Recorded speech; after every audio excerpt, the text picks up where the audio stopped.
নাগরিক হওয়ার পূর্ব শর্ত হচ্ছে যে আমি আমার ভোট অধিকারটা প্রয়োগ করতে পারছি।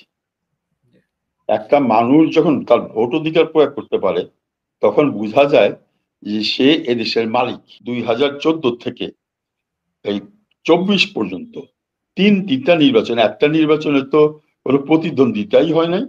এবং এই যে আজকে স্বৈর শাসককে চলে যেতে হলো, এর পিছনে একটা বিশাল কারণ আছে। কারণ দীর্ঘদিনের আন্দোলন, আমাদের বাঙালিদের প্রথম ভাষা আন্দোলন দিয়ে শুরু হয়েছে 52। এই কোটার ব্যাপারে আমরা আগেও বলেছি যে মুক্তিযোদ্ধারা কিন্তু এই তাদের আত্মীয় স্বজন ছেলেমেয়েরা এই কোটা পাকের দাবিদার না। মুক্তিযোদ্ধারা তারা নিজেরাই জানতো যে তারা বাঁচবে কিনা। আমাদের স্বাধীন হওয়ার পরে আমরা যেইটা দেখেছি, বাংলাদেশের নাগরিক, বাংলাদেশে আসলে কেউ নাগরিক হতে পারে নাই, প্রজা ছিল। যেই সরকার এসেছিল সেই সরকারের প্রজা হয়ে যায় আমরা, কিন্তু নাগরিক হতে পারি না। এইটা একটি জাতির জন্য সবচেয়ে কষ্টের বিষয়। এই প্রজার থেকে নাগরিক হতে হলে আমাদের কি করতে হবে? নাগরিক হওয়ার পূর্ব শর্ত হচ্ছে যে আমি আমার ভোট অধিকারটা প্রয়োগ করতে পারছি। একটা মানুষ যখন তার ভোট অধিকার প্রয়োগ করতে পারে তখন বোঝা যায় যে সে এদেশের মালিক এবং তার ভোটের বলে সে তার প্রতিনিধিকে নির্বাচিত করছে।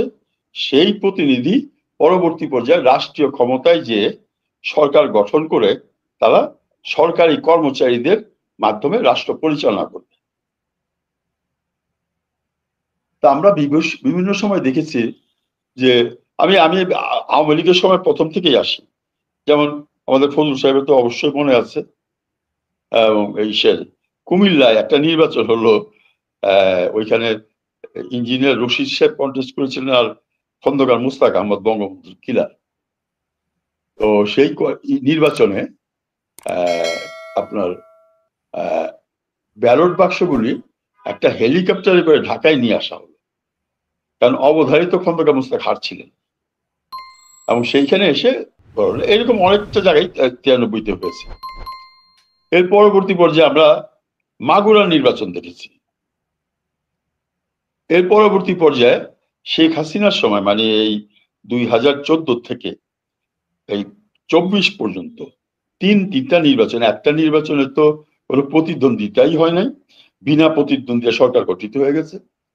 আর একটা সময় আমরা দেখেছি কথা দিয়ে বঙ্গবন্ধুর নাম ব্যবহার করার পর আমি বঙ্গবন্ধুর মেয়ে আপনাদের কথা দিচ্ছি নির্বাচন অবাধ সুষ্ঠু হবে, সেইখানে বঙ্গবন্ধুকে তো ধ্বংস করাই হলো।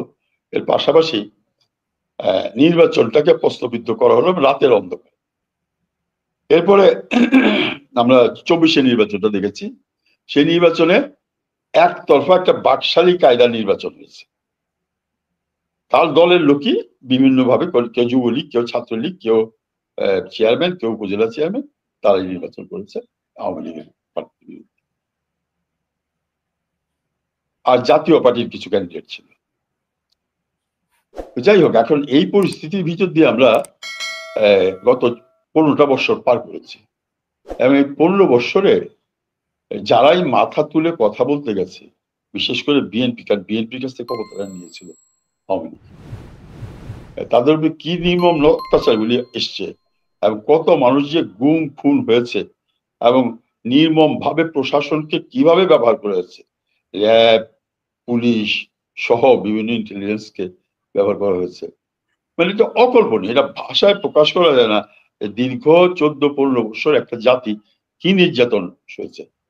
তো এরপরেও কিন্তু মানুষ আন্দোলনগুলি করেছে এবং প্রায় 30-40 হাজার লক্ষাধিক মানুষ মামলায় ভুগেছে। হাজার হাজার মানুষ, মানে জেলখানে তো অনেকে মারাও গেছে। তো আজকে এই যে বিপর্যয়টা আসছে, এর পরবর্তী পর্যায়ে এই আন্দোলনগুলি, মানে এই জুন জুলাই অগস্টের আন্দোলন, এবং এই আন্দোলনে একটা বিশাল বিজয় আসলো, স্বৈর শাসককে হতে হলো। এবং এই যে আজকে স্বৈর শাসককে চলে যেতে হলো, এর পিছনে একটা বিশাল কারণ আছে। কারণ দীর্ঘদিনের আন্দোলন, আমাদের বাঙালিদের প্রথম ভাষা আন্দোলন দিয়ে শুরু হয়েছে 52, এবং এই ধারাবাহিকতা মুক্তিযুদ্ধ পর্যন্ত নিয়ে এসছে 69-এর গণ আন্দোলন থেকে 70-এর নির্বাচন, 70-এর নির্বাচনের পরে মুক্তিযুদ্ধ, এবং এর ধারাবাহিকতা। এরপরে স্বৈরাচারী এরশাদ বিরোধী আন্দোলন, সেই আন্দোলনের এরশাদের পতন এবং এর পরবর্তী পর্যায়ে আজকে এই আন্দোলন অগাস্টের আন্দোলন। তা আমি যারা শহীদ হয়েছেন অগাস্টে সেই সহস্র শহীদকে আমরা সমবেদনা জানাই, তাদের আত্মার মাগফিরাত কামনা করি এবং যারা আহত হয়েছে তাদের প্রতি সমবেদনা জানাই।